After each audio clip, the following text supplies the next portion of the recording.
Look at me recording a video in them people your office.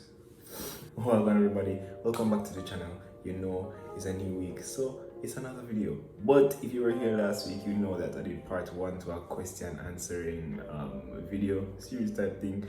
So today is part 2 where the rest of the questions will be answered. Hopefully I got all the questions.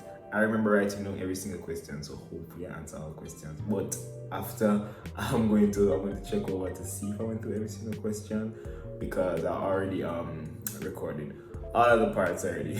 All of the questions I wrote down already. So after I post this, I'll just check to make sure that I went through everybody's questions, and if not, I'll just answer the ones that did not answer in this video over on my Instagram story or my Twitter or wherever else. But yeah, just sit back and enjoy the rest of the video. What's the best way to get rid of keloids? So for this question, I consulted with with a naturopath that I know. Yes, my mother. Yes, my mother is a naturopath, so I just asked her what's some stuff she knows that are good for keloids, and she knows of this thing called Scaraway. It's a silicone-based thing that you can apply to the keloids and it will shrink its appearance and size. I was also looking up on the internet, and for some natural remedies they were saying things like apple cider vinegar, and they were saying that you could use aspirin to crush up about 4 tablets into a paste with water and then apply it to the keloid, leave it on for a little while, wash it off, and then moisturize the area with lotion, and that should shrink the appearance. With aspirin, now aspirin has anti-inflammatory properties and exfoliant properties, so those two kind of work together to shrink keloids. But I'll find out more about the Scaraway product for you, and I'll leave you a link of that home remedy thing that you could probably try. So I have this smelly rash on my nether regions. So this person really tried it. They tried it. I know that. No go so for this person. It's a create problem. But for people who might have a rash that has some sort of odor in regions like that, regions of the behind, regions of the front, like that, in private regions, go to the doctor. Go to the doctor, because rashes plus smell in those regions normally are indicative of an infection, and you're going to need antibacterial. We're not sure what it is, first of all. Antibiotic. Anyway, we're not sure what it might be, so the doctor is definitely going to have to do a little rundown of what you've been experiencing, just to get exactly what is wrong. They're definitely going to need some prescription grade things. Do you think circumcision is widely practiced in Jamaica?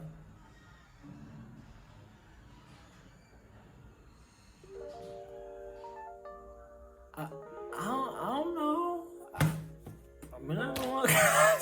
maybe not. I don't. Maybe. Yeah, boy, I don't know. I'm gonna look up some stats for that, and I'll share those stats with you. But I don't know.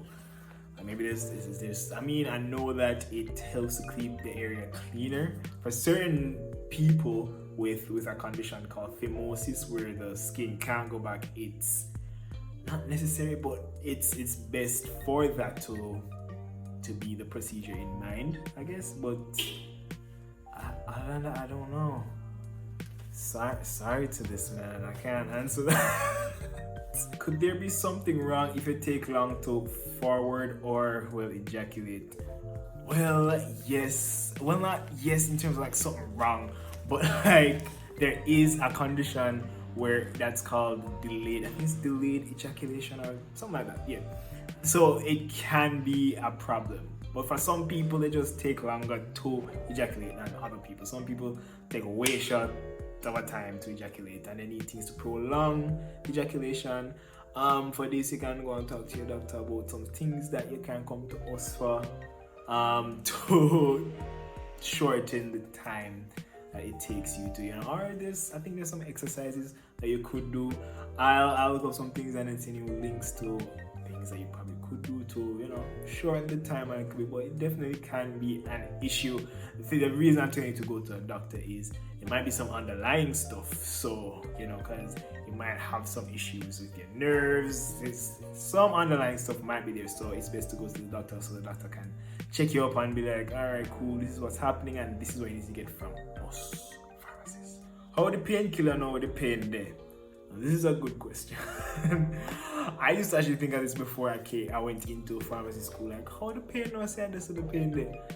The painkiller doesn't know where the pain is. It kind of just the entire body. So the entire body is not going to be feeling a certain level of pain. So like Panadol, your body is just not going to feel pain under a certain threshold.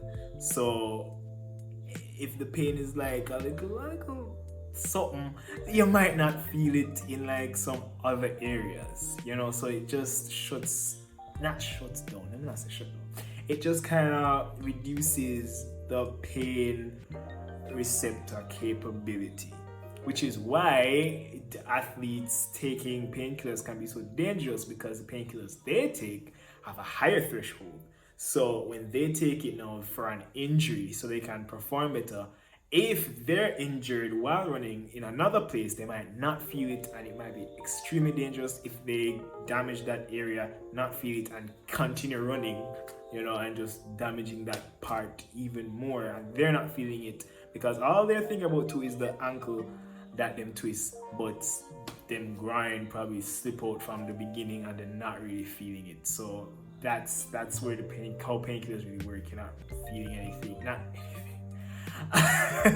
The way I talk is like, my med people will get it, but I don't want them to feel like I feel nothing. No, but it's depending on what painkiller it is, you're not going to be feeling a certain type of pain just in most areas of your body. What can be used to naturally reduce scars? So this is kind of linking back to the keloids. The scar away that I was talking about, yes, that can also be used. And the same link that I'm sending to the keloid question, you can look through that link, and I think it's kind of the same.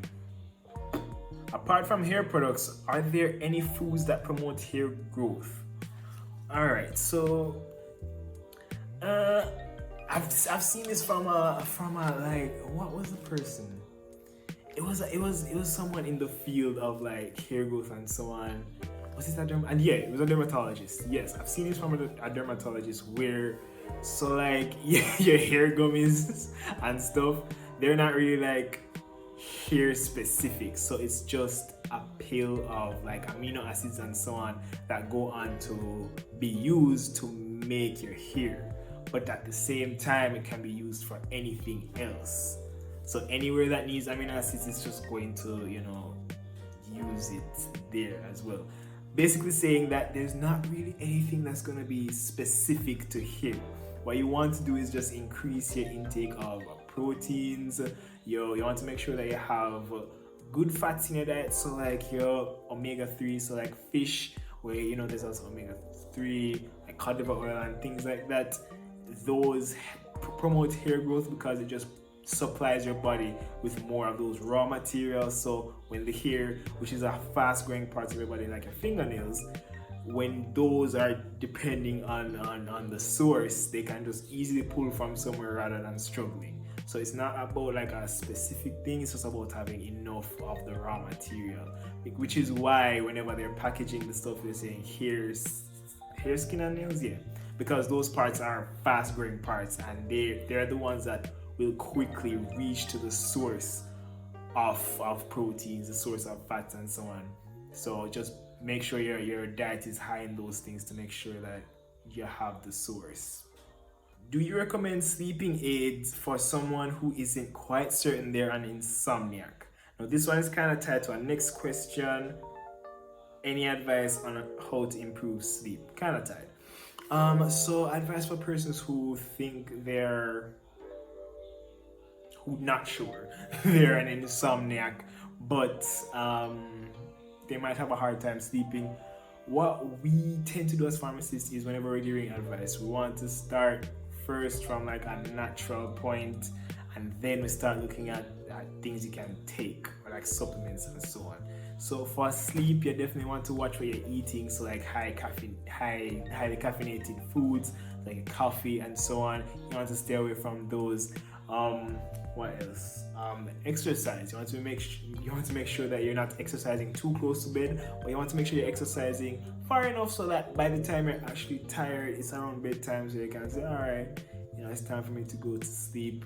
You want to make sure you're not really using your phone too much at night to keep you awake longer. You want to make sure the TV is not on with like low distracting noises and so on and so forth. If you tried a lot of these natural ways first and you realize it's not working, then you can move on to supplements. There is this one that's basically kind of natural. It's called melatonin. Now that one works well for me. It makes me go to sleep and then I wake up not feeling groggy, like too groggy. So I like melatonin. The reason why I take melatonin is I do the natural stuff here and there, but there's certain nights where it's like I know I will stay up because I have so much ideas going in my head. So I'm like, alright, let me just take a melatonin so I can, go to sleep tonight and then focus on what you have to focus to. But I definitely recommend trying those natural things first. Speaking of exercise, try yoga. Things like that help to calm you down and just get in a frame of mind for sleep. So I have a neuromuscular disease that causes weakness on immune suppressant. Alright. So I have a neuromuscular disease that causes weakness and I'm on immunosuppressant drugs. Should I take the COVID-19 vaccine? If so, which one? Alright, so I consulted a doctor who has been vaccinating with this question. So I went to them with this question and they were saying it should be fine. This person should be fine. But again, when you're going to your vaccination site, just tell the person, neuromuscular disease, immune suppressant. Then it'll be up to their discretion if they'll give you or not. As to which, it doesn't really matter. The doctor was saying it should be fine. Whichever vaccine, it should be fine. So yes, and again, it further goes on to the discretion of whoever is administering the vaccine to give you. Can intense physical activity while wearing a mask be harmful? So a lot of people think that the mask can cut off some oxygen somehow, but the thing is it does. Certain masks, what is happening to me? What happened to me tonight? Anyway, certain masks do stop the particles of the virus, but basically this is the COVID-19 virus, and then this is oxygen. So it's like some masks kind of barely stop this, much less the oxygen. You understand? So it's like you're not gonna die if you have on the mask. But what I know is whenever I'm doing like exercising and so on, like proper exercise, when I was going hiking and so on, it's just that I had to take off my mask just because I was feeling a little claustrophobic. Not really claustrophobic, but it's like I need to breathe like a lot, and the mask just kind of stops. Alright, let me see what I'm gonna say.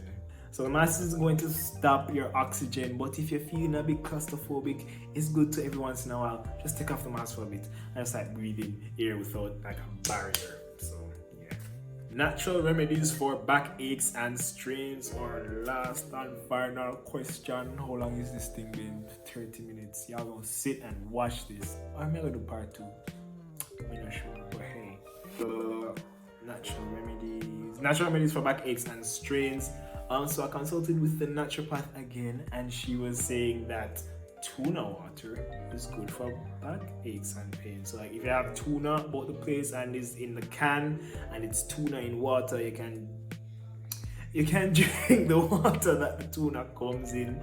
That's one thing she was saying. And there's a thing called Dr. Bird Balm that has capsaicin as an active ingredient. So that would be good to use on your back. It's a rub, so it's a good natural thing. Capsaicin is something that comes from pepper. What's the pepper they use? I think they probably either use cayenne pepper or bird pepper. I'm not sure if that's the same thing, I'm not sure. But they use one of them something there, and it's good for pain and it's natural. So hey. Alright, so that's been the questions that y'all asked me. This has been part 2 of the question asking series. Basically because I just could not edit the entire 30 minutes that night because that was Thursday night and it was due the Friday night and I have work Friday. Can't do 30 minutes. So split into 2 parts. This is the end of the second part, so this is the end of the entire thing. Thank you guys so much for sticking with it. Thank you for sending in your questions. They were really good questions. Thank you so much again for engaging with the page and so on. Really appreciate it. I'm glad to see you guys this week. Really hope to see you in the next week again. Before you leave though, just drop a little subscribe and like on the channel and share it around with your friends. I really like seeing the family grow bigger and bigger. We passed 100 now. Kind of really excited about that. Thank you for the support so far. I really hope to see more engagement coming out in the future. So just stick around. I will come in a brand new video next week. Thank you for watching.